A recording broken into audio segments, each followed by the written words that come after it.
He decretado el estado de sitio en todo el territorio nacional e informado al Honorable Congreso.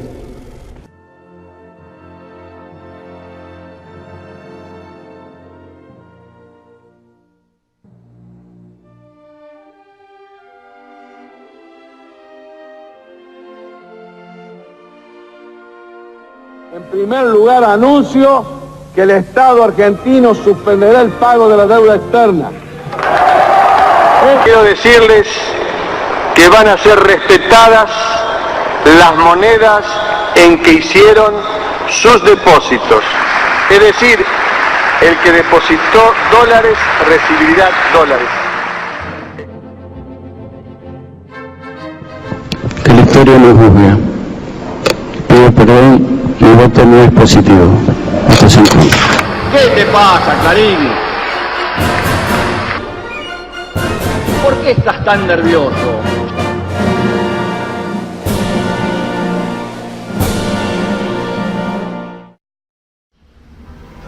Bien, vamos a presentar este primer bloque hablando de economía, porque obviamente que en el contexto de una elección la economía juega un papel muy importante en la República Argentina.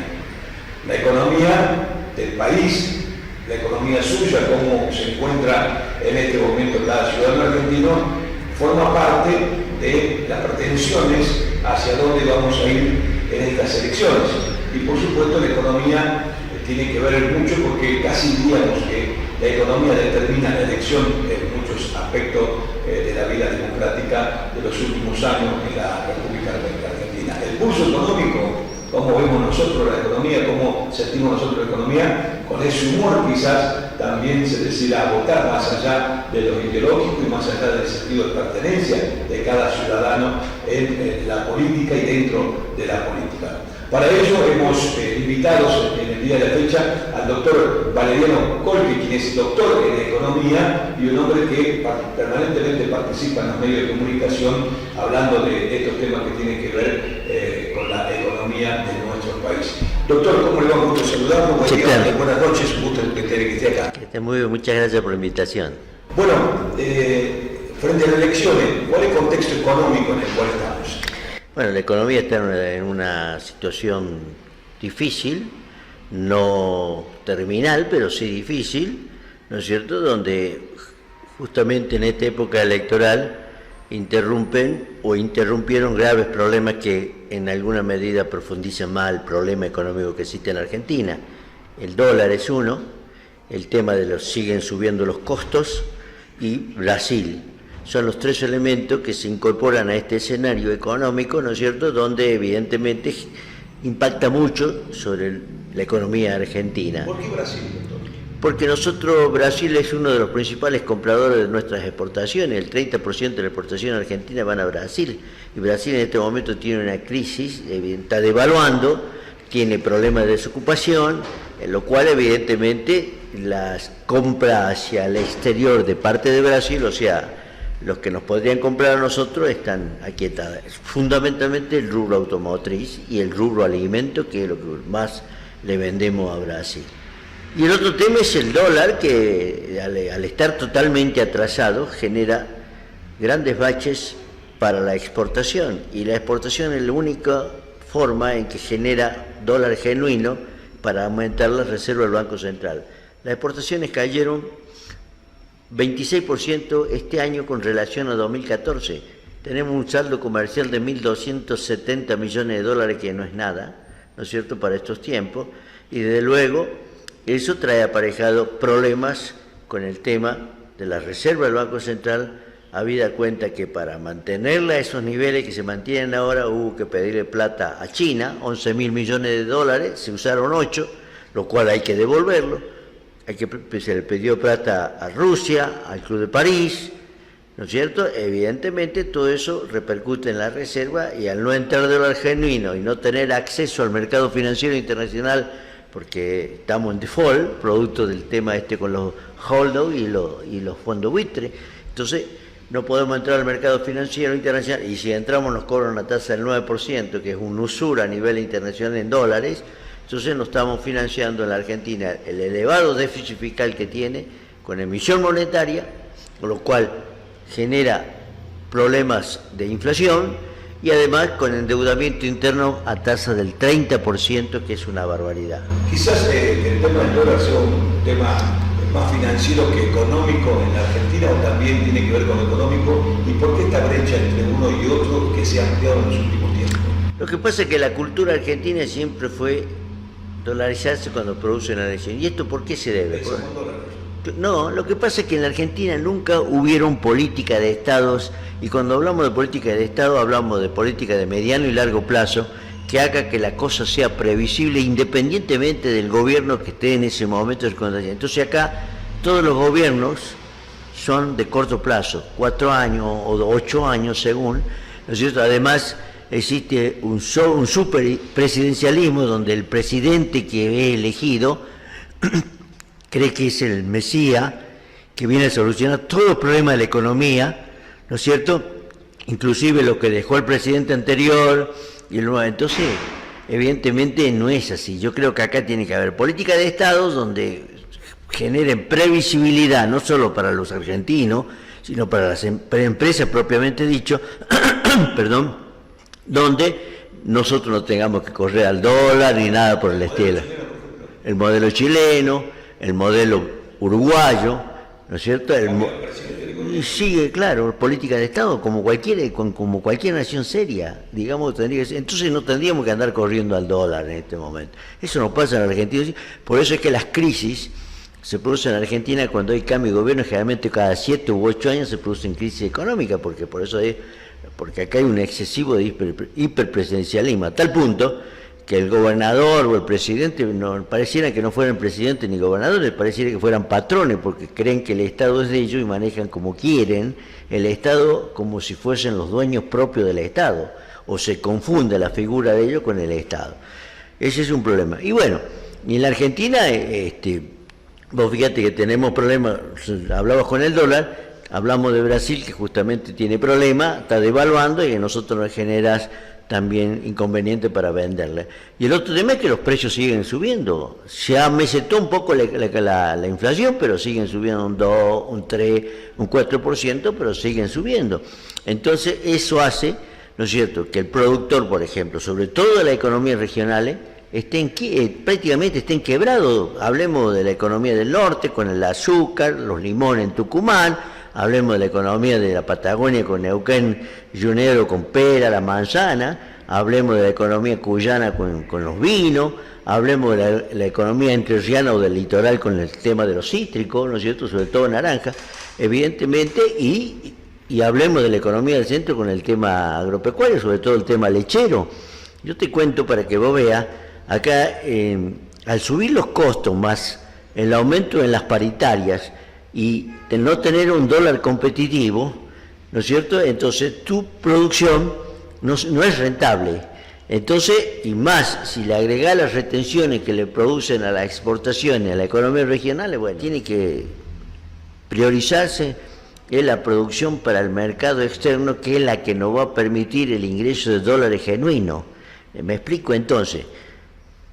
Por ejemplo, si no se puede exportar vino, no se puede exportar manzana, no se puede exportar los cítricos, entonces, ¿qué es lo que ocurre? Hay una sobreoferta.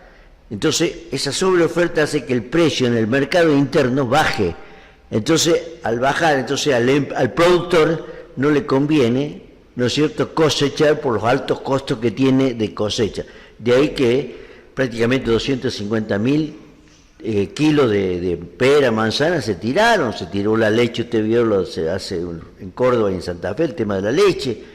Acá tenemos problemas con el azúcar, con el poroto en Salta, donde evidentemente los productores no pueden vender su producción por los altos costos que genera.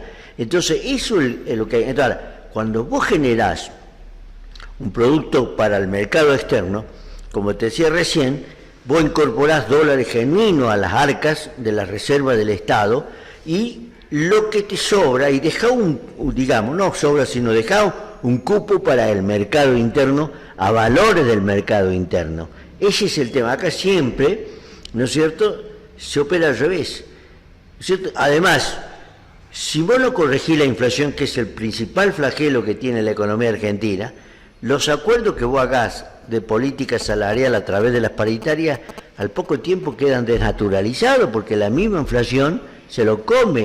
Y hablando de lo que decíamos recién, si suben 3, 4% los precios, ¿no es cierto? A la larga, ¿no es cierto? Te lo absorbe, a ese aumento te lo absorbe la inflación, y en aquellos valores que más tienen de ingreso los trabajadores se lo absorbe el impuesto a la ganancia, eso se los come el impuesto a la ganancia, y por eso muchas veces no quieren ni acordar o piden porcentajes muy altos a los fines de resguardarse de esas dos situaciones, ¿no?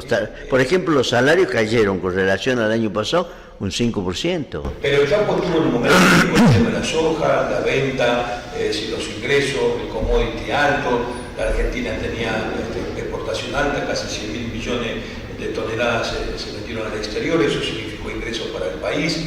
¿Por qué cambió esa situación? Lo que pasa es que el valor de los commodities antes estaba de $650 la tonelada de soja, ahora vale la mitad. Por otro lado, China, que es el principal comprador de nuestros productos primarios, hoy retrajo las compras porque tiene un problemita también económico China en ese aspecto, ¿no es cierto? Porque la economía es un efecto cascada. Es decir, China al no poder colocar su producto no tiene ingreso, al no tener ingreso no lo puede comprar a nosotros. Esto es así. Entonces, ese es un problema. Y además, fíjate vos que en la Argentina, además hay errores de política del gobierno, de política económica, de macroeconómica. Vos fíjate, a un empresario agrícola que exporta soja a 350 la tonelada de soja, menos de la mitad de lo que valía, a $1 de 9.16, menos el 35%, o sea que está recibiendo $1 casi de 6 pesos, ¿no es cierto?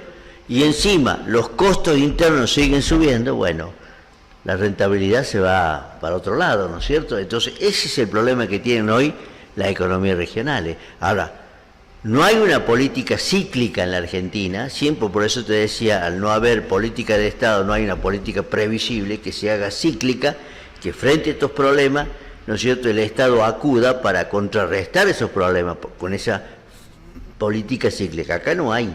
Vos fíjate que la mayoría, el año pasado tuvimos problemas con el tabaco, en Salta el precio no subió, subieron los costos, y la mayoría, encima el factor climático, la mayoría terminó mal con el tabaco. Bueno, Tucumán con el tema del azúcar y el limón, ¿no es cierto? El Río Negro con la manzana, la pera, y tenemos problemas con el vino en Mendoza. Vos viste, todas son economías regionales. Entonces el Estado es donde más tiene que acudir a las economías regionales, que son las provincias sobre todo, a las provincias que son más pobres o que menos desarrolladas serían, lo cual evidentemente no es así. Y vos fíjate, hasta el mismo Córdoba y Santa Fe tuvieron problemas con la leche, por el precio de la leche, derramaron leche, no sé, hace poco. Bueno, ese es el problema, ese es un problema de política macroeconómica que está mal el Estado. Evidentemente el gobierno, si vos tenés $1 atrasado y querés dólares, tenés que adecuar, yo no estoy diciendo que tiene que devaluar, pero vos tenés que adecuar el tipo de cambio, ¿no es cierto?, en función del proceso inflacionario, que vos no lo corregís. Vos fíjate que la devaluación de enero del 2014, que fue de un 20%, tipo shock, en septiembre ya se lo comió la inflación. Entonces, ¿de qué sirvió devaluar? ¿Me explico? Es decir, vos devaluás cuando vos precisás hacer un ajuste integral de la economía. ¿Qué significa hacer un ajuste integral? Corregir la inflación, bajar el gasto público o el déficit público, que en este momento está en 6-7 puntos del bruto interno, lo cual van a terminar representando, cuando se vaya este gobierno, 250.000 millones de pesos de déficit fiscal. ¿Y eso cómo se financia? Emisión monetaria y con crédito interno a tasa del 30%. Entonces, el próximo gobierno que venga, cualquiera sea el que gane, Scioli, Macri o Massa, que son los que más posibilidades tienen, van a tener que hacer, primero, yo te voy a decir, bajar el gasto público por el déficit que te acabo de señalar para dejar de emitir, corregir la inflación, evidentemente, porque no se puede mantener, porque la inflación, ¿a quién castiga más? A los asalariados y a los jubilados, ¿no es cierto?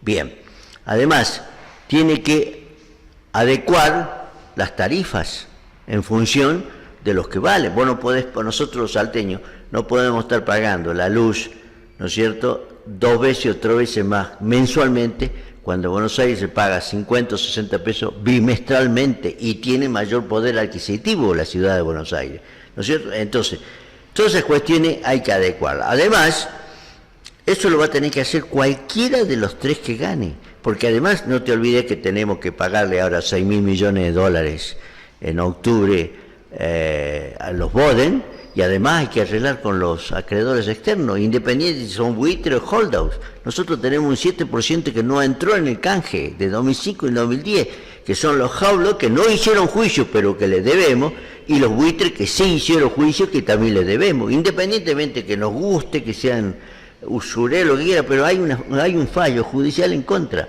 Ahora vos tendrás que arreglar cómo le va a pagar y cuánto le va a pagar, pero te tenés que sentar a conversar para poder adecuar y además solucionar parte de tu problema interno de la necesidad de divisa que necesitas, ¿no? ¿Cómo es el tema de la inflación, doctor? Porque es un problema que vivimos los argentinos permanentemente. En cada elección vivimos, digamos, con el tema del salario. Quien gana un salario mensual, lógicamente se ve muchas veces abarrotado por el tema de la circunstancia de la economía y la inflación de esa economía, porque en definitiva es un termómetro también, si se quiere, electoral. La gente tiene su salario, no le alcanza, no llega a fin de mes. Lo que pasa habitualmente, algún ministro de Economía dijo una vez que los salarios suben por la escalera y los precios por el ascensor. ¿En qué momento, para enfrentar esta elección, porque eso también tiene que ver con el humor social, estamos en materia de inflación, doctor? En este momento hay una inflación proyectada entre un 25 y un 30%, menos que el año pasado, ¿no es cierto? Entonces, pero la inflación no se corrige como lo que hay en este momento. No es que se corrigió, sino que se estabilizó, pero en base a una recesión. ¿Qué significa la recesión? Que vos no producís y encima generás desocupación, ¿no es cierto? Acá en la Argentina no se generan puestos de trabajo desde el 2007, ¿no es cierto? Además, se perdieron fuentes de puestos de trabajo por cuestiones, por ejemplo, el rubro automotor, en el campo mismo, en la economía regional, que los trabajadores temporarios se perdieron más de 21.000 puestos de trabajo en el tema de las economías regionales. Entonces, si vos no corregís la inflación, que es prácticamente el problema fundamental de la economía, todo lo demás que vos acordé es pan para hoy, hambre para mañana. Entonces, pero vos para corregir la inflación necesitas un plan integral. ¿Qué significa un plan integral? Bajar el gasto público, adecuar el tipo de cambio, como te decía recién, ¿no es cierto? O sea, ponerlo al dólar en el valor que realmente tiene que estar para que sea competitivo, ¿no es cierto? Además, tenés que hacer un acuerdo social, empresarios, trabajadores, gobierno, para que evidentemente durante un año o 2 se mantengan niveles de precio, de salario, a los fines de no generar, ¿no es cierto?, una presión hacia el precio de los productos. Necesitas de todas esas cosas. Si vos no acordás todas esas cosas, vas a tener inconvenientes en solución. No se soluciona de la noche a la mañana. Además, la economía se sustenta fundamentalmente en la confianza. Si vos no generás confianza, por más que tu programa económico sea brillante o lo haya hecho un premio Nobel de Economía, no va a tener efecto. Entonces, si vos haces un plan económico y generás confianza, y el gobierno que lo va a implementar genera confianza, va a tener éxito, porque la gente, ¿no es cierto?, lo va a tomar en el sentido de que eso va a mejorar su nivel de vida. Ahora, si no generas confianza, es muy difícil. Hemos pasado varias crisis en la República Argentina, doctor. La crisis del 89, con la hiperinflación, la crisis terminal del menemismo que terminó con la rueda del gobierno, y la crisis económica también del 2001. ¿En qué lugar de la crisis estamos hoy? No, nosotros estamos en un problema económico, pero no es terminal ni similar a la crisis del 2001, que es una de las crisis más grandes que ha tenido la Argentina en el 2001, ¿no es cierto? Bueno, en este momento tenemos un problema, más que nada financiero el problema que tiene Argentina. Vos fíjate, las reservas que se dicen que tenemos, que son 34.000 millones de dólares, si la analicemos las reservas, ¿cuántas son las reservas reales? Vos fíjate, le debemos 8.000, 11.000 lo prestó China, usamos 8, le tenemos que pagar los 8.000, de los 34 que dicen que hay nos quedan 26. 5.000 millones de dólares debemos los importadores, nos quedan 21. 6.000 tenemos que pagar ahora en octubre a los BODE, nos quedan 15, ¿no es cierto? Además, tenés 6.000 millones de dólares que son de los depositantes que tienen dólares, que eso vos no lo podés tocar, y ya te quedan 9. Más lo que tenés que pagar de importación, más dólar turismo, más todo el dólar que se está vendiendo, el dólar ahorro, un promedio de 190 millones de dólares se vendieron ayer en ahorro, el dólar ahorro, evidentemente te quedas sin reserva. Ahora, si vos no actualizás el tipo de cambio, no generar la política macroeconómica con mira a volver a los mercados internacionales a través de la exportación para generar divisa, o no solucionar el problema del default que tenés a los fines de volver al mercado financiero internacional, no sé de dónde va a sacar los dólares. Ese es el tema, y ese es el problema que tiene la Argentina en este momento. Fíjate, cuando estuvo Kirchner cuando se fue Kirchner había 52.000 millones de dólares de reserva argentina, era nuestra. Hoy tenemos 34, prestada, maquillada, como vos quieras llamarle, esa es la realidad. Y no es, esto es muy fácil sacarlo. Vos fíjate, si vos querés saber más o menos cuánto sería el valor del dólar, la emisión monetaria o base monetaria que se llama, mejor dicho, que incluye todos los pesos que están circulando, más lo que tenés en plazo fijo, más lo que tenés en el colchón, que son alrededor de 600.000 millones de pesos, ¿no es cierto? Vos lo dividís por las reservas. Si vos querés las reservas maquilladas de 34.000 millones, te da un dólar de 15 y pico. Ahora, si vos lo dividís por las reservas netas, bueno, ya no hablemos directamente de cuánto tiene que valer el dólar. Esa es la operación matemática que se hace. Ahora, por supuesto, ¿quién sabe cuánto tiene que valer el dólar? Nadie. ¿Por qué? No es que valga 15, ni 20, ni 12, ni 13. Porque acá hay que ajustar un montón de situaciones, ¿no es cierto?, a los fines de determinar el valor del dólar. Entre ellos, el altísimo déficit fiscal, ¿no es cierto?, la emisión monetaria, para contrarrestar la emisión monetaria. Evidentemente, todas esas cuestiones tenés que arreglarlas. Y si no por eso necesitamos de un plan integral que incluya un acuerdo por 1 año, 2 años, un acuerdo social, empresarios, trabajadores, Estado, por 2 años, donde evidentemente haya un control en los precios y en los salarios a los fines de que no se vayan a los bienes y servicios, porque eso genera un aumento de costos. No hay otra forma. Doctor, muchas gracias por la visita, muy amable. No, gracias a usted por la invitación. Muy bien, ya volvemos a más siglo XXI aquí por Canal 20. Una pausa y regresamos.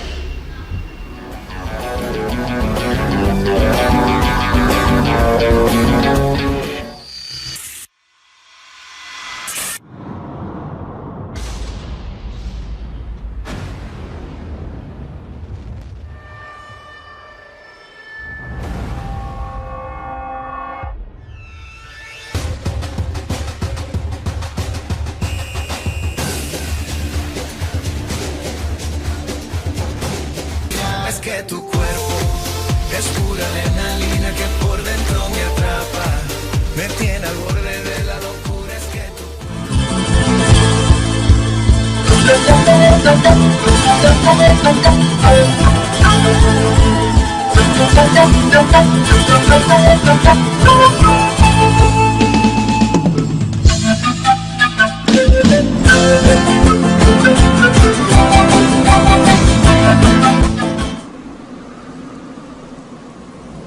Orinoca Marcataki, Chaman Pichicuri.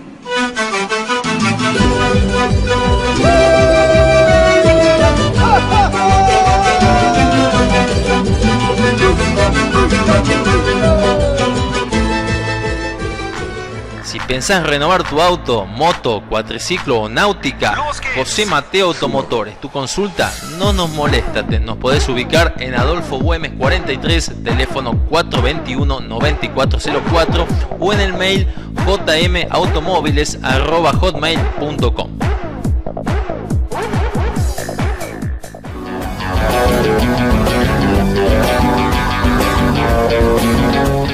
Continuamos aquí en el siglo XXI en Canal 20 con este nuevo bloque. Hemos hablado de la economía recién de la Argentina y hemos invitado a Edmundo Falú, quien es precandidato a diputado nacional por el Frente Popular, quien lleva a Víctor de Genaro como precandidato a presidente de la Nación. El doctor Falú, de dilatada trayectoria en nuestro medio, sobre todo por su profesión médico cardiólogo, y vamos a preguntarle cómo anda él del corazón aquí con esta campaña, con este trajín que seguramente lo ha puesto de manifiesto en cada una de las presencias que tuvo él en los medios, pero también en la calle, porque los días pasados estuvo junto a Víctor de Genaro en la Plaza 9 de Julio.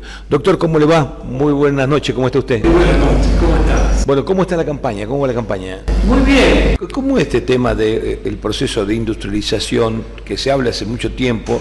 El último proyecto de industrialización verdaderamente importante que hubo en la Argentina fue en el 58 con Frondizi, y después, digamos, el proceso de pensar en la próxima generación no se ha dado tanto en la Argentina, en una economía que todavía depende de los productos primarios. Por ejemplo, estamos en una crisis económica por el tema de la soja. Han bajado los commodities internacionales, ha bajado el precio de la soja, esto pone al gobierno sin posibilidad de exportación y retención, en fin, digamos, todavía nuestra economía sigue siendo una economía agroexportadora. ¿Cómo se llega a ese proceso que ustedes pretenden? Bueno, una de las cosas que nosotros en la década del 90 lo que hicimos es extranjerizar siempre están metidas las empresas para proveernos insumos desde afuera. Este problema de la soja que usted nombra es muy importante, porque ahí ve usted cómo se metieron en la producción de la semilla, la venta de semillas, los herbicidas, los pesticidas y todo. Entonces le generaron al agro un costo inicial altísimo, ¿no? Y lamentablemente la rentabilidad del campo depende de precios externos, no de precios nuestros. Por eso hay que recuperar la soberanía en lo que nosotros tenemos que decidir qué producir y no lo que nos digan los de afuera. Y si tenemos que producir para afuera, tenemos que buscar que los insumos sean con precios locales, nacionales, no con precios que nos impongan desde afuera, porque si no, esta fórmula nunca funciona. Imagínense, compro insumos a alto costo y me ponen el precio externo a bajo costo, porque ¿se acuerda cuánto valía la soja? Claro, salía 600 a 300, digamos. Entonces, claro, la rentabilidad se fue perdiendo, pero lo más grave es que barrieron con los cultivos tradicionales. Entonces la gente quiere seguir produciendo algo que ya no tiene la rentabilidad y está lógicamente ahogado por presiones de todo tipo, de deuda privada, de presión tributaria y demás, donde el Estado puede ejercer ciertas cosas para facilitar. ¿El reclamo del campo es genuino en este aspecto? ¿Cómo? ¿El reclamo del campo es genuino en este aspecto? Tiene una presión tributaria alta, pero justamente lo que están pidiendo: no pagar impuestos a la ganancia, no pagar impuestos de ingresos brutos, no pagar el impuesto inmobiliario, no pagar los aportes patronales, ese no es el camino. Fíjese, esos impuestos que yo le estoy mencionando son impuestos coparticipables, entonces eso distribuye la riqueza en los pueblos, le da infraestructura y demás. Eso no puede hacer, y el aporte patronal es una obligación, no se puede perder eso. Claro. No se puede ajustar hacia abajo. Nosotros, los trabajadores, tenemos que no pelearnos nosotros, tenemos que buscar cambiar las condiciones de los que nos imponen de arriba o de afuera, ¿no? En cambio, las retenciones sí se puede trabajar. Fíjese, la coparticipación con el fondo de la soja es de 30% de lo que se recauda a nivel nacional con las provincias. O sea, 30% se distribuye en las provincias, el resto lo queda la nación. Y no somos iguales que los que están cercanos al puerto. Claro. Hay distinto. Entonces ahí se puede empezar a tocar algo, segmentar la presión sobre las exportaciones, las retenciones, atendiendo que los que menos tienen, ¿no es cierto?, tengan un valor de retención menor que el gran exportador. Hoy, fíjese que el 2% de los dueños de la tierra concentran más del 50% de la propiedad de la tierra en Argentina. Y en cambio va decayendo el número de propietarios pequeños o medianos, están vendiendo sus chacras. Por eso hemos mocionado generar 1 millón de chacras en Argentina, con créditos neutrales, con compra de herramientas, como se hizo alguna vez en la época de Perón. ¿Se acuerda cuando se generó un plan, incluso buscando el arriendo, modernizando un poquito la ley de arriendo para que los contratos sean más duraderos? Lógicamente el acceso a la tierra es fundamental para que la gente vuelva a tener arraigo, que se vaya de nuevo al lugar donde nacieron, donde fueron capaces de sustentar su diversidad y su economía con sus propios cultivos. Entonces tenemos varias cosas para hacer. Ahora, además de eso hay que darle valor agregado, hay que generar una cadena de industrialización que usted decía, y ahí el Estado sí tiene que ser el padrino. Tenemos que generar, esto es muy interesante, fíjese que no lo digo yo, lo dicen en Austria, hay un hombre que dijo la economía de la igualdad, ¿no? Y él claramente dice que la renta financiera, aquellos que obtienen con créditos grandes dividendos en sí, deben empezar a dar créditos aún con tasas neutrales para generar adquisición de chacras, herramientas, posibilidades de investigación para creación de propias semillas, no comprarlas desde afuera, ¿no es cierto? Que fue durante 12.000 años el hombre produjo biodiversidad con las semillas y no le tenía que comprar a nadie. Fue el agricultor mismo, con conocimiento de su tierra, quien le dio el valor a la semilla que producía. Sustituir los insumos externos y tratar de generar la diversidad necesaria en la producción para alimentar primero al pueblo argentino. Después, ¿no es cierto?, si hay excedente que uno pueda ver que podemos exportar con valor agregado nuestros productos, perfecto, hay que hacerlo, pero siempre respetando la diversificación y no el monocultivo. Lo que pasa ahora es lo que nos pasó en el 30. En 1930 exportábamos carne, ¿se acuerda? Claro. Hasta que dijo Inglaterra, basta, no le queremos comprar más. Entonces, gran hecatombe, la crisis. Bueno, ahora nos ponen los precios de afuera alto. Primero, y ahora nos bajan el precio de la soja. Nadie quiere vender.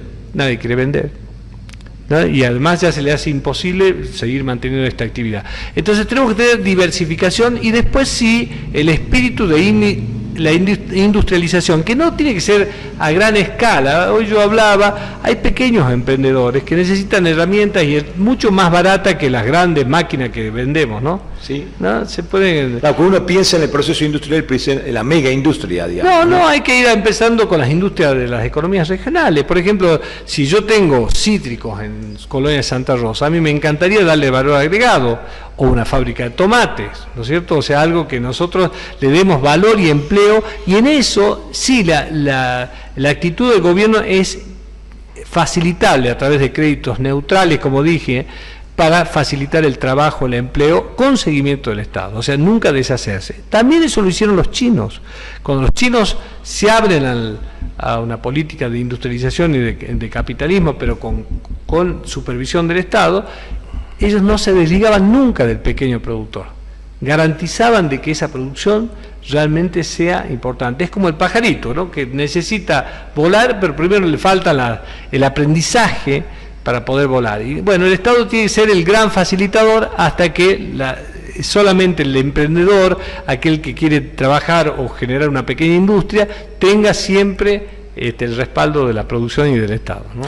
¿Cómo hacen ustedes para que este mensaje sea reflexionado por la sociedad, sea comprendido por la sociedad, que finalmente termina en la votación? Porque las propuestas son claras, el plan que ustedes están presentando es claro, pero uno siempre dice, bueno, a ver, esto no depende del político, depende de la sociedad, que no quede digamos, encasillada en 2 o 3 candidatos, en una polarización que por allí también los propios medios hacen por una cuestión que tiene que ver con los intereses de cada uno, y en el medio una propuesta alternativa como la de ustedes, que está alejado de este epicentro quizás de difusión y que necesitan que la población lo comprenda para que los vote.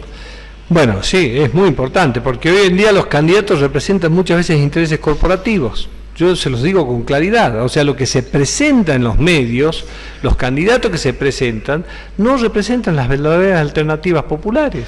Muchas veces se cambia algo para no cambiar nada, ¿no? Entonces la presentación de estos candidatos, los más visibles, ¿no?, Macri, Massa, Scioli, representan algún toque, pero sin tocar los grandes intereses y la distribución de la riqueza en la nación.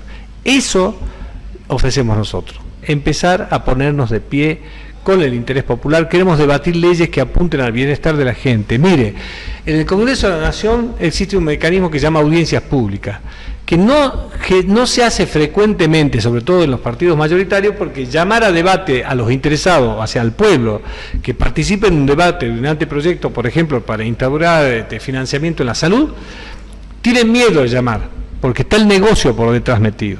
Entonces les quiero decir de que hay partidos que ofrecen más de lo mismo, no va a cambiar radicalmente nada, u otros que quieren cambiar el modelo productivo del país. Queremos cambiar el derecho universal a la salud, que es una obligación del Estado, ¿no? Queremos darle educación plena, o sea, queremos decir que la educación y la calidad educativa mejora el PBI en un 1%, un 10% de mejoría en la calidad educativa. Eso está probado. Entonces quiere decir que si nosotros educamos bien a nuestros niños y le hacemos aprender a hacer, vamos a tener una educación pública de primer nivel que le genere trabajo y producción al país. ¿Qué es lo que hay ahora? Y usted ve una política fundamentalmente asistencialista para combatir el hambre y la pobreza, pero no generación de trabajo genuino. Y esa generación se puede dar, lógicamente tocando los grandes intereses corporativos que existen en la Argentina. Doctor, ¿cuál es la idea suya del Parlamento argentino? Porque la gente se pregunta, una vez que salen electos los diputados nacionales, ¿qué hace el diputado por Salta? Se vive preguntando qué ha hecho fulano de tal por Salta, qué ha hecho. Y tienen razón. Sí, porque se pierde en el marco de 240 diputados, es como una voz en el desierto, digamos, claro, y más cuando digamos, este proyecto y tratando de defender los intereses de la provincia, ¿no? Cuando uno está en minoría se nota todavía más el problema, pero digo, los que representan a la mayoría generalmente atienden los proyectos que dicta el Poder Ejecutivo, leyes que no se debaten en profundidad y no se tiene en cuenta el interés popular, ¿no? Llegar al Congreso de la Nación no es para cualquiera, significa estar preparado para recibir todo tipo de presiones, ¿no? Todo tipo, porque las leyes pueden estar, como yo le dije, apuntadas al bienestar de la gente o apuntadas a algún negocio que beneficia a alguien y no al pueblo, ¿no? Eso lo traigo a colación por la ley de YPF, ¿se acuerda cuando se privatizó?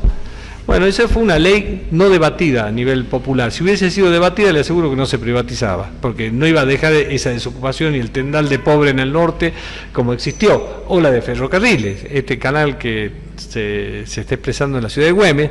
Ellos vivieron lo que era Güemes con el ferrocarril argentino y lo que es ahora, ¿no es cierto?, la descomposición y la destrucción de la masa laboral, del trabajo, de la dignidad de tener algo que era algo común y normal, y la gente se giró alrededor del ferrocarril en esa ciudad y vivió bien, ¿no? Por algunas decisiones políticas, no consultando el interés popular, se privatizó, destruyeron el ferrocarril argentino, ahora se tuvo que reestatizar, ¿no? Entonces, esas cosas que se hicieron es por no ser un vocero fiel de los intereses de la gente. Y esto es lo que quiero ser.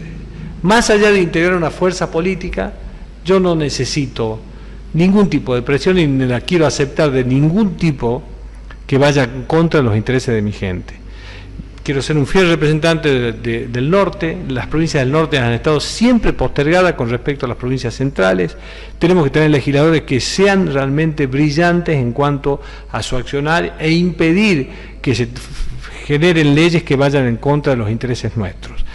Así que bueno, y generar leyes más bien que generen trabajo y producción. ¿Es posible esos 3 millones de puestos de trabajo que dice? Absolutamente, sí. Hay que tocar la renta ictícola, la sojera, la minera, la hidrocarburífera y fundamentalmente la financiera. Mire, los bancos ganaron en la Argentina como nunca antes ganaron históricamente. Entonces, nosotros necesitamos bancos que estén comprometidos con la producción y no con la especulación financiera. Necesitamos que se financie la producción y el trabajo. Necesitamos financiar los proyectos de salud pública. Fíjese, yo trabajo en... ¿Usted cómo está la salud? Muy mal, pero a nivel global. Argentina fue un país ejemplar en Latinoamérica y en el mundo, porque tenía un sistema de salud pública universal. Gracias a Ramón Carrillo, ¿se acuerda de Ramón Carrillo? Y de Arturo Oñatibia. Los nombro por su capacidad de haber generado un sistema que era ejemplar. ¿Podemos recuperarlo? Sí, pero para recuperarlo necesitamos más inversión del Estado. Hoy actualmente el Estado Nacional invierte 2% del PBI en salud pública. El resto lo hacen las prepagas, las obras sociales. Nosotros, de nuestro bolsillo, pagamos muchas veces lo que no debemos pagar, hasta el 3%, pero los hospitales... Más que el Estado. Más que el Estado. Entonces tenemos que dar una ley de financiamiento para aumentar 2% más la inversión del Estado, para generar hospitales no para pobres, sino para todos. Claro. Tiene que ser el gran efector de salud, en todo nivel, desde la atención primaria de la salud, el hospital, los insumos necesarios para que la gente... En los países desarrollados generalmente invierten mucho en prevención porque gastan menos que en atender al enfermo. Y pagan impuestos altísimos. Yo tomo el ejemplo de Noruega, pagan 63% de las ganancias que tienen, se van en impuestos, pero le pusieron rostro al impuesto. El rostro es el de la igualdad. ¿No? Vamos a invertir mucho en salud. Queremos tener la gente sana, no enferma. Vamos a invertir mucho en educación porque eso nos lleva al desarrollo y al trabajo. Y vamos a invertir en la producción de una matriz distinta, ¿no es cierto? Pero para eso tenemos que tocar los grandes intereses nacionales, que no hablan, no hablan. Ponen los candidatos, ponen la gente que va a representar sus intereses, pero no mencionan nada de esto. Por eso yo cuando escucho los spots, nadie dijo vamos a generar 3 millones de puestos de trabajo. Y esto no es demagógico, no es populista. Sabemos que lo podemos hacer y sabemos que tenemos que tocar las grandes rentas en el país, la gran concentración. Esto que pasa en la Argentina pasa en Brasil, pasa en Perú, pasa en Bolivia. La concentración de la riqueza es un problema gravísimo. América Latina es el continente más desigual del mundo, donde el 10% más rico concentra más del 50% de las ganancias, y el 10% más pobre ni el 1%. Y nosotros, el promedio no llega a tener ni siquiera la mitad de lo que debería ser como promedio a nivel de América Latina. Eso se replica en la Argentina. Hay un tema muy sensible en los últimos días, que en realidad es un tema permanente, porque provincias periféricas como las nuestras, que participa solamente del 2% de la torta comercial, que depende de un 75% del presupuesto nacional, y que además producen bienes de primera necesidad, tiene un problema de nutrición infantil muy grave, digamos. Ningún gobierno ha logrado bajar a un dígito y mantenemos los 2 dígitos de nutrición infantil. ¿Por qué, doctor? Porque no se hacen las obras necesarias. ¿Sabe cómo se combate la desnutrición? Ese es el último eslabón del subdesarrollo. Es así de simple. El hambre es la muerte, es la calamidad más grande, la muerte por hambre, ¿no? El síntoma de tener hambre, en un minuto lo solucionamos. Le ponemos un plato de comida y se soluciona. Ahora, si le doy de comer, pero después no lo cambio a otro lugar menos hostil al chico, o sea, un lugar donde él pueda desarrollarse, tener agua potable, tener educación alimentaria, educación, general de primer nivel, no le hago educación a los padres, prevalece el alcoholismo. Hay una serie de cosas que generan este estado de pobreza y de desnutrición. Usted ve el caso Tiago, este chico que pasó acá en Salta, es todo un encadenamiento de problemas estructurales que sufren los pueblos. Hay 6 millones de personas en la Argentina sin agua potable.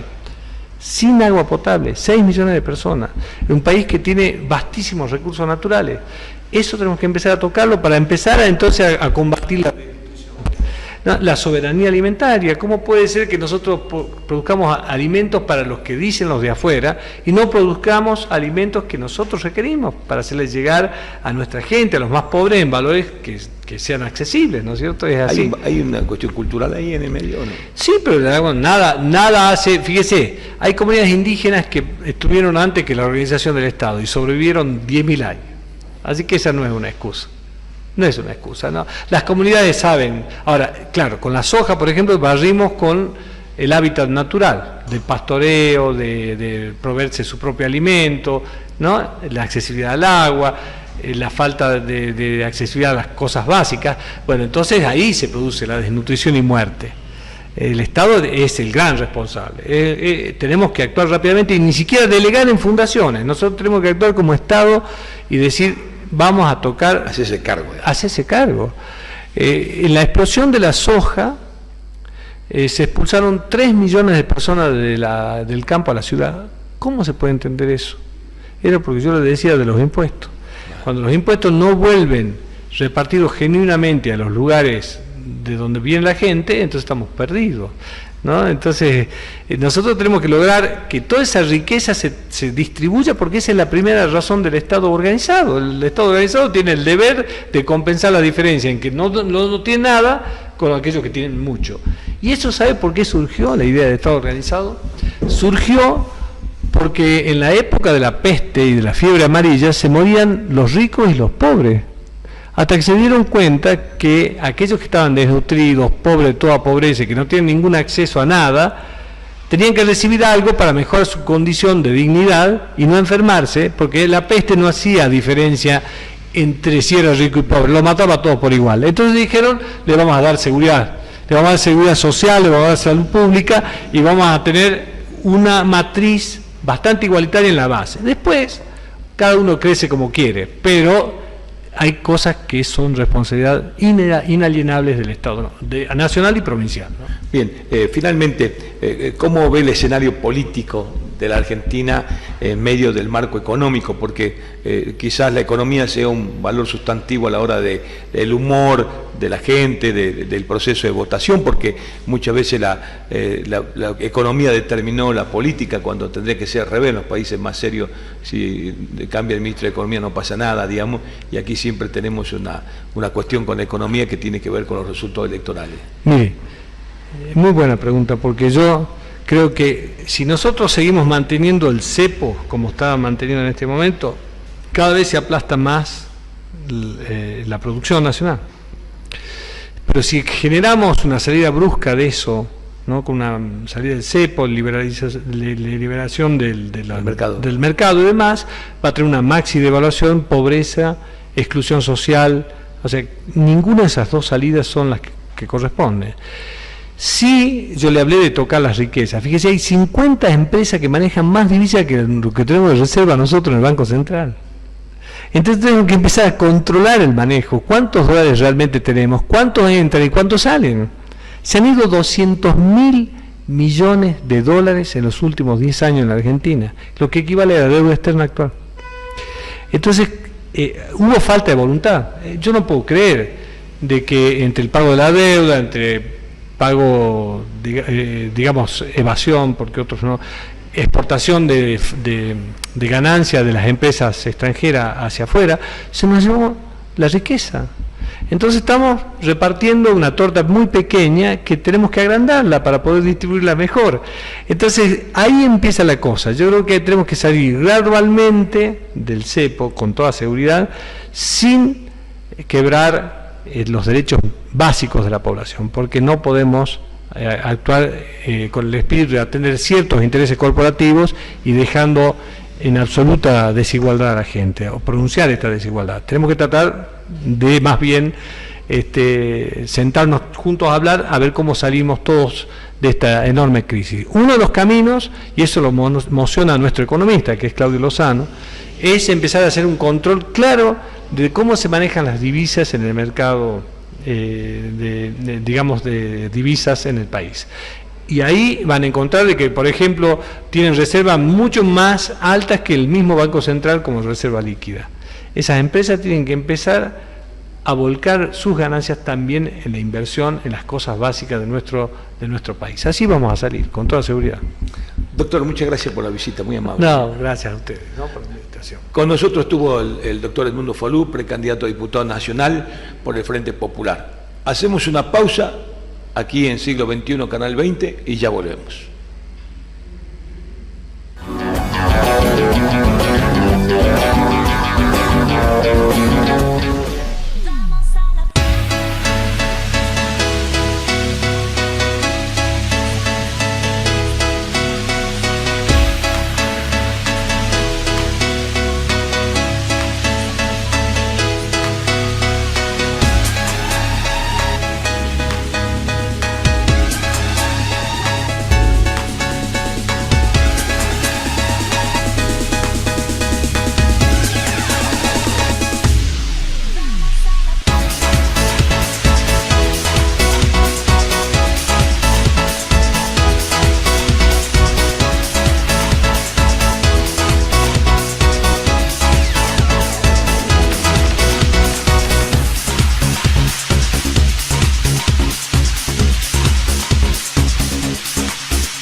Orinoca Marcataki. Shaman Pichikuri.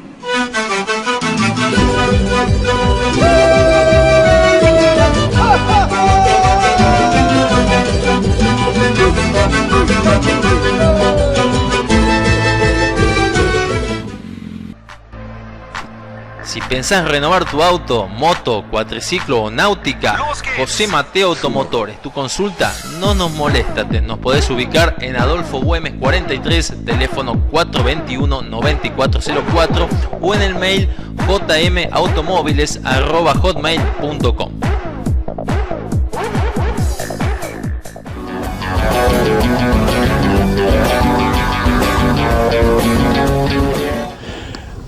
Bien, doctor Arao Figueroa, secretario electoral nacional, que nos recibe en su despacho, le agradecemos mucho, y vamos a conversar, digamos, sobre las PASO. Las PASO es una elección de precandidato. ¿Qué es la PASO, doctor? Las PASO son una elección preliminar que tienen o cumplen una doble función. En primer lugar, seleccionar los candidatos de cada fuerza política, ya sean partidos o alianzas, para las elecciones generales, que en este caso se van a desarrollar para cargos nacionales el día 25 de octubre, de acuerdo a la convocatoria que ha hecho el Poder Ejecutivo Nacional y el cronograma electoral que ha sido aprobado por la Cámara Nacional Electoral. Por otra parte, en el sistema establecido por la Ley 26.571, que es el que implementó este sistema de las PASO, o sea, las primarias abiertas, simultáneas y obligatorias, se establece que un mecanismo en virtud del cual se produce una cierta depuración de ciertas fuerzas políticas que no demuestran tener en esta primera elección o en esta primera vuelta o en esta elección preliminar un cierto grado mínimo de apoyo de la ciudadanía, respaldo a través del voto de los ciudadanos en general.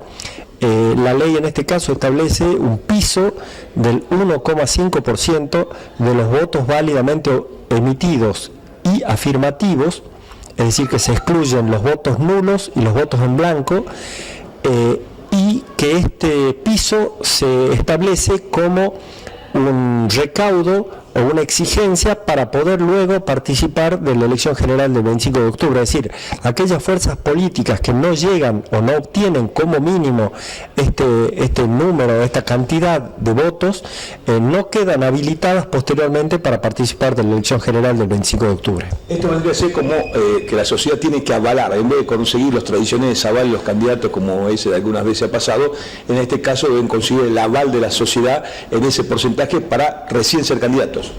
Exactamente, ya sea que se trate de agrupaciones políticas, partidos o alianzas que tengan una sola lista de candidatos, o de aquellas que presentan dos o más listas de candidatos y a la vez cumplen con la primera función que decíamos de las PASO, que es la de seleccionar o cumplir la función de seleccionar los candidatos que luego esa agrupación política va a llevar en las elecciones generales, en este caso del 25 de octubre. Son aquellas fuerzas políticas que cumplen a la vez o realizan a la vez una elección interna, y ellas mismas establecen a través, cuando son partidos políticos, a través de las normas de su propio estatuto, de su carta orgánica, o cuando es una alianza electoral, cuando conformaron, distintos partidos conformaron una alianza, una coalición de partidos para concurrir en forma conjunta y presentar una lista de candidatos en forma conjunta a una elección en particular, establecen el modo de selección de los candidatos, ya sea a través del sistema de mayoría o minoría, a través del sistema de representación proporcional DONT o a través de lista completa. En el acta constitutiva de la alianza lo deben establecer expresamente y lo deben presentar ante la justicia cuál es el mecanismo de que se debe aplicar para proclamar a los candidatos que resultan electos en las PASO, y cómo va a quedar conformada en definitiva la lista, ya no de precandidatos sino de candidatos que esa agrupación política va a presentar en la elección general, muchas veces combinando de acuerdo al resultado final de la elección candidatos de una lista de precandidatos, por ejemplo la lista A con otros candidatos o candidatas de la lista de precandidatos B, y estableciéndonos en qué lugar de la lista va a ir de acuerdo al sistema electoral que hayan establecido los partidos y de acuerdo a la ley de cupo femenino, que obviamente también debe respetar para que la lista pueda ser oficializada por la justicia en las elecciones generales. Doctor, esto en el caso legislativo, el reparto. En el caso ejecutivo, el que gana va a la fórmula, no puede integrar la fórmula otro vicepresidente que haya sido candidato a presidente. Así es, exactamente. En el caso de todas las... los cargos ejecutivos, que generalmente son unipersonales, presidente y vicepresidente de la Nación o gobernador de la provincia, porque en la provincia de Salta también está vigente este sistema de las PASO, o intendentes municipales, es por listas completas, es decir, no se pueden combinar listas o candidatos o precandidatos de una lista y de otra. Directamente la fórmula que resulta la ganadora, ya aunque sea por un voto, la fórmula completa, en el caso de presidente y vicepresidente o de gobernador y vicegobernador, es la que esa agrupación política va posteriormente a llevar en la elección general, en la de cargos nacionales, como le dije, el 25 de octubre. ¿Y el que tiene un solo candidato y no va a interna también está obligado a participar de las PASO y a obtener ese piso? Exactamente, la ley establece que está obligado a participar de las PASO y a obtener ese piso para quedar de esta forma habilitado a participar de las elecciones generales. En caso de que no llegue a ese piso o a esa cantidad mínima de votos que establece la ley, queda excluida de la posibilidad de participar de las elecciones generales. Bueno, pasemos ahora al rol de la ciudadanía. Ya está el padrón definitivo, cuántos ciudadanos están en condiciones de votar, la obligatoriedad de votar, la pena si no se vota, y si es posible que los ciudadanos que ya han votado en la elección local, hace poco en mayo, vayan a tener el mismo lugar de votación en este caso. Sí, se trata de padrones diferentes. En las elecciones provinciales, las PASO tuvieron lugar en el mes de abril y las generales en el mes de mayo. El cierre de padrón se hizo aproximadamente, se le entregó la información para que el Tribunal Electoral de la provincia confeccionara los padrones definitivos a fines de febrero, comienzos de marzo. Por lo tanto, en esta elección es posterior y hay un incremento importante de electores en el padrón de una elección respecto de la otra. Hay un incremento de más de 21.000 electores. El total de electores habilitados para votar en estas elecciones del 9 de agosto, y creo que acá viene al caso hacer la salvedad de que la ley establece que se utiliza el mismo padrón en las PASO que en las generales, y también en la segunda vuelta, en el caso que sea necesaria la realización del balotaje, es decir, tanto en agosto como en octubre y en noviembre se utiliza el mismo padrón. El total de ciudadanos incluidos y habilitados para votar en la provincia de Salta para estas elecciones de cargos nacionales es de 953.898 electores. Y a este número habría que añadirle un total de 4.170 ciudadanos más que han sido incorporados con posterioridad al cierre del padrón y a la remisión a Buenos Aires para su impresión por parte del Poder Ejecutivo. Le hago esta aclaración porque el número es sumamente significativo, mucho más elevado que en elecciones anteriores. Se trata de ciudadanos en general, casi en su totalidad, de nuevos electores, a punto de cumplir 16 años, que cumplen 16 años en los últimos meses previos a la elección, y que la información relativa a ellos no había sido recibida en la Secretaría Electoral al momento del cierre del padrón. Fue justamente por la demora en la recepción de esta información que se los incorporó y van a estar habilitados para votar de acuerdo a lo que establece la ley, obviamente de acuerdo a lo que autoriza el artículo 33 del Código Electoral, y han sido agregados en hoja complementaria al padrón de una de las mesas correspondientes a su domicilio, a su subcircuito electoral, a fin de que puedan quedar habilitados para votar, porque de otro modo se verían impedidos del ejercicio del derecho constitucional al voto. Y teniendo en cuenta esta circunstancia de que es importante este número de electores agregados a último momento al padrón electoral, con las garantías del caso, obviamente, porque estas hojas van impresas con el mismo formato del padrón, con la foto del elector, con los mismos datos del elector y con el cupón para que la autoridad de mesa, el troquel, pueda cortarlo y entregar al elector que emite el sufragio la constancia de emisión del voto. Por lo tanto, siendo importante este número, se lo hizo conocer a todas las agrupaciones políticas que van a participar del acto eleccionario, a fin de que puedan controlarlo y puedan verificar que no hay ninguna irregularidad ni ninguna cosa extraña en estos agregados al padrón de último momento. Bien, ¿cuáles son las personas que están, digamos, obligadas a votar? ¿Cuáles son las que no están obligadas a votar? ¿Y qué pasa quienes no votan? Están obligados a votar todos los ciudadanos comprendidos entre 16 años y 18 años y 70 años y que figuran en el padrón. Para poder votar deben, en primer lugar, figurar en el padrón. Quienes no figuran en el padrón no pueden votar, y tener el documento de identidad habilitante para votar en su poder. Obviamente, si se extravió, si le robaron el documento de identidad a alguna persona, no va a poder votar y va a tener que justificar el no voto. Los ciudadanos de 16 a 18 años están habilitados para votar, pero la ley los exime de cualquier sanción en caso de que no votaran, aun cuando fuese sin causa justificada.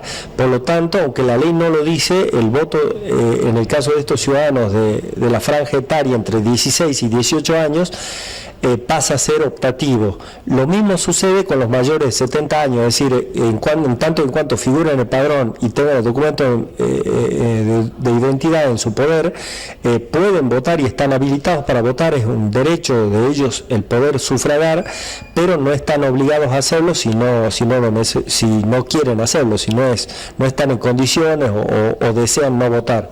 No se exponen a la aplicación de ninguna sanción ni a quedar inscriptos en el registro de infractores al deber de votar que lleva la justicia federal en este momento y que trae como consecuencia la posible aplicación de una multa que en este caso la ley establece de 50 pesos, excepto que ya tenga antecedentes, ya sea reincidente en infracciones a este deber de votar, con lo cual se va aumentando, si tiene una infracción, de 50 a 100 pesos o a 150 o a 200, en 50 pesos por cada elección que no haya votado, hasta llegar a un total de 500 pesos, que es el máximo que establece la ley como sanción de multa en este caso.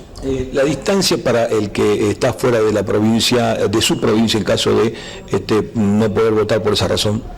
Sí, la distancia es de 500 kilómetros que el Código Electoral Nacional establece como causal justificativa de la no emisión del voto. Exime de la obligatoriedad del voto a aquel ciudadano que se encuentra a 500 kilómetros o más del lugar donde debía emitir el voto. También hay otras causales, como por ejemplo las de enfermedad, las de fuerza mayor o las de cumplir funciones inherentes al acto eleccionario, ya sea de custodia o seguridad de los comicios o propiamente de la justicia electoral, o bien de servicios públicos que no pueden interrumpirse, etcétera, que no pueden emitir el voto y posteriormente, dentro de los 60 días posteriores a la elección, deben justificar la no emisión del voto. ¿Las autoridades mesa y los fiscales pueden votar en los lugares donde están o deben ajustarse al lugar de votación que les indica el padrón? El Código Electoral Nacional desde hace 3 o 4 años ya no permite más el agregado de ciudadanos al final del padrón para que puedan sufragar en una mesa. Solo pueden votar en una mesa de votación quienes están inscriptos para votar en esa mesa. Las autoridades de mesa en general se los nombra por un sistema informático al azar entre los votantes de la mesa, es decir, que en general son votantes de esa mesa.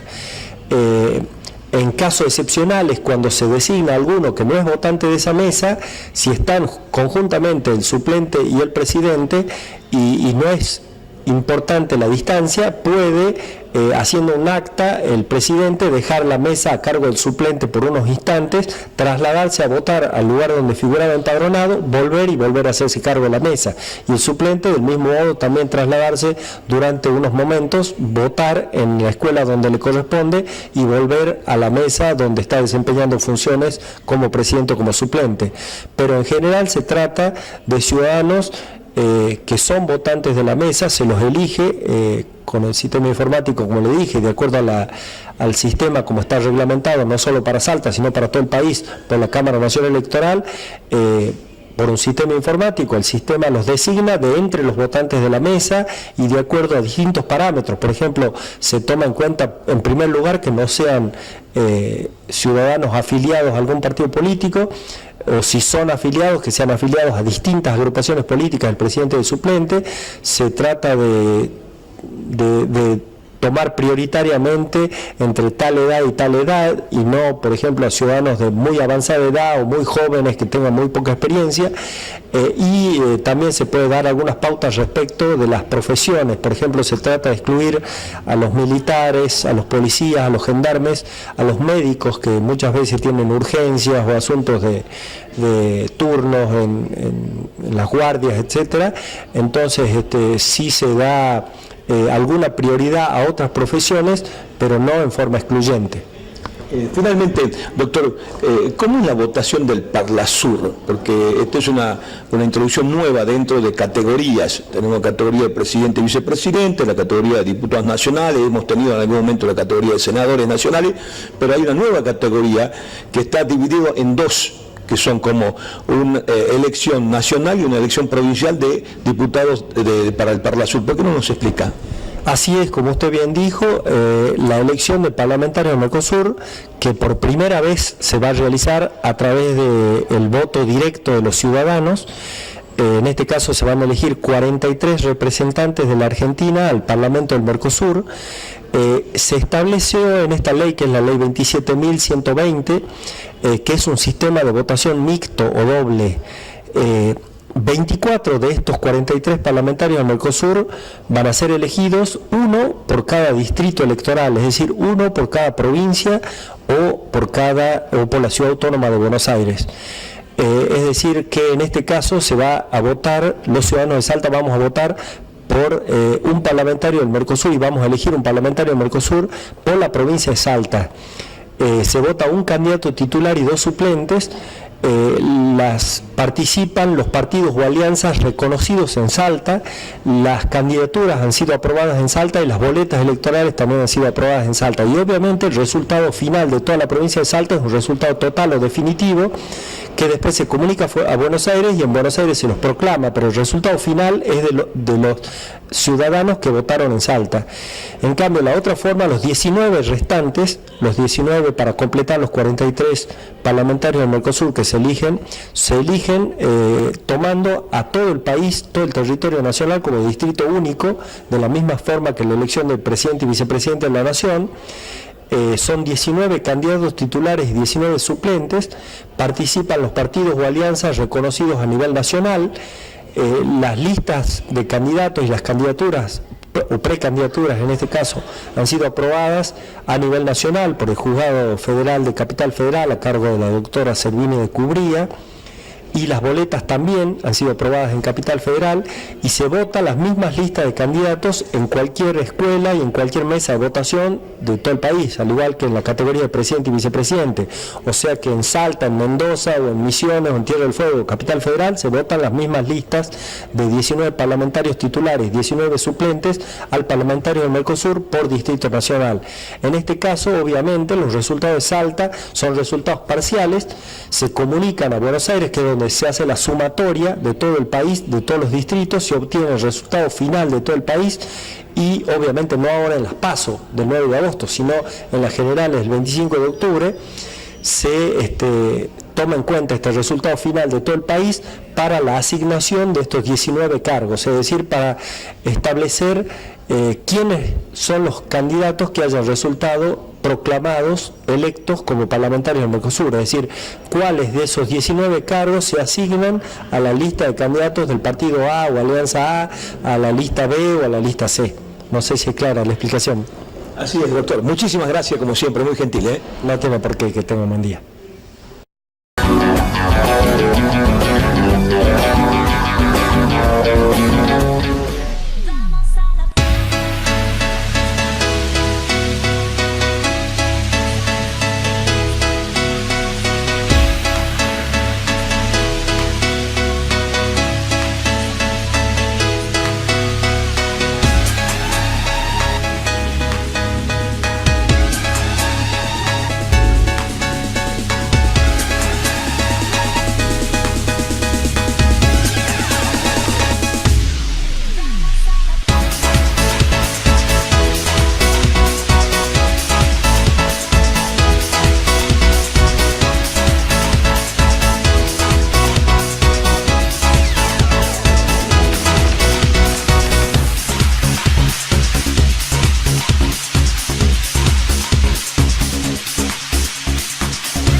Orinoca Marcataki. Chaman Pichicuri.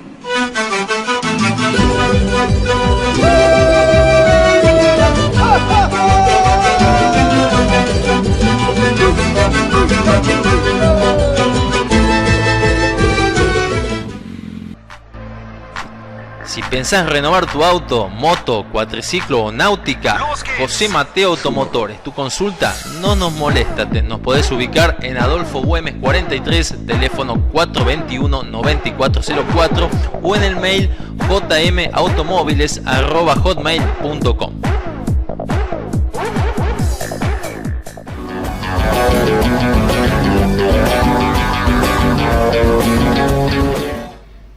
Muy bien. Hemos concluido el primer programa del día de la fecha. Vamos a estar repetidamente los jueves, a partir de este jueves de hoy, para rumbo a las elecciones presidenciales de octubre, podamos tener una visión de lo que está pasando en el mundo de la política. ¿Por qué razón? Porque es necesario que todos los ciudadanos tengan la mejor y mayor información posible, conozcan a los candidatos, conozcan su propuesta y además en un marco de los temas de actualidad que hay en la República Argentina. No estará exento tampoco, por supuesto, los temas locales, los temas que tienen que ver con nuestra Salta y la problemática de cada uno de los lugares y fundamentalmente, por supuesto, lo que hace a nuestro departamento a través de Canal 20. El domingo hay elecciones, se llaman PASO. No se decide quién será el presidente de los argentinos el próximo domingo. Lo que se decide es quiénes serán los candidatos a presidente de la República Argentina en octubre. De eso se trata esta elección. Usted puede ir y votar con libertad. Va a encontrarse de nuevo con un sistema antiguo, porque los salteños estamos acostumbrados a votar con el voto electrónico, que ha sido una forma más sencilla, más rápida y de menor complejidad de votación. En este momento la votación es por el voto papel.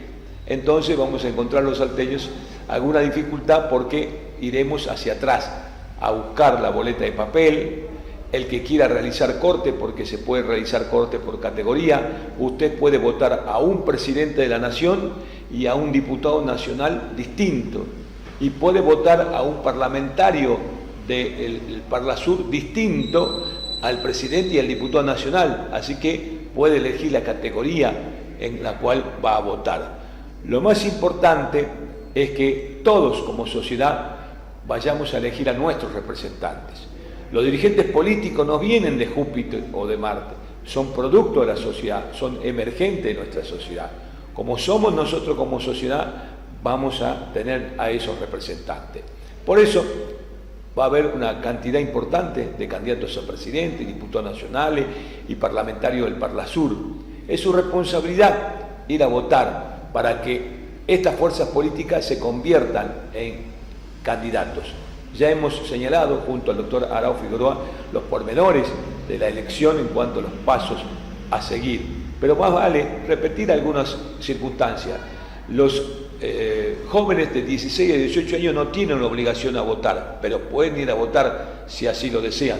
Los mayores de 70 años no tienen obligación de ir a votar, pero pueden ir a votar si lo desean. Los que están más allá de 500 kilómetros de distancia de la provincia tampoco pueden ir a votar. Lo que tienen que ir a la comisaría, el lugar donde están, si están en Córdoba, e ir a una comisaría de Córdoba y testificar que están ahí. Y después con esa testificación venir a Salta al juzgado a presentarla que ustedes estuvieron de viaje. Tampoco están obligados a votar los que están enfermos, los que están internados, los que padezcan alguna enfermedad y puedan justificar ese voto. De manera tal que las reglas de juego están claras, las reglas de juego están expuestas para que usted el domingo pueda ir a votar con libertad. Recordamos, el domingo no se decide el destino de la Argentina, no se decide el presidente de la Nación, se decide quiénes serán los candidatos. Para ello, cada ciudadano tiene que elegir a un candidato y los candidatos deben llegar al 1,5% de los votos emitidos válidos del padrón electoral para convertirse en candidato. Algunas fuerzas quedarán en el camino y es obra de cada uno de los argentinos. Ya no es la interna del partido político la que decide quién es el candidato, sino en estas primarias abiertas y simultáneas es la sociedad en su conjunto la que decide quiénes serán los candidatos que van a competir en la fuerza política en octubre. Por eso nos alegramos de estar aquí en Canal 20 junto a ustedes para que entre todos podamos ir diseñando qué es lo que queremos para la Argentina, qué es lo que necesitamos para la Argentina y quiénes son y serán nuestros representantes a futuro. Nos acompañarán seguramente ustedes el próximo jueves con un nuevo programa de Siglo XXI aquí en la pantalla de Canal 20. Muchísimas gracias por la atención y será, Dios mediante, hasta el próximo jueves.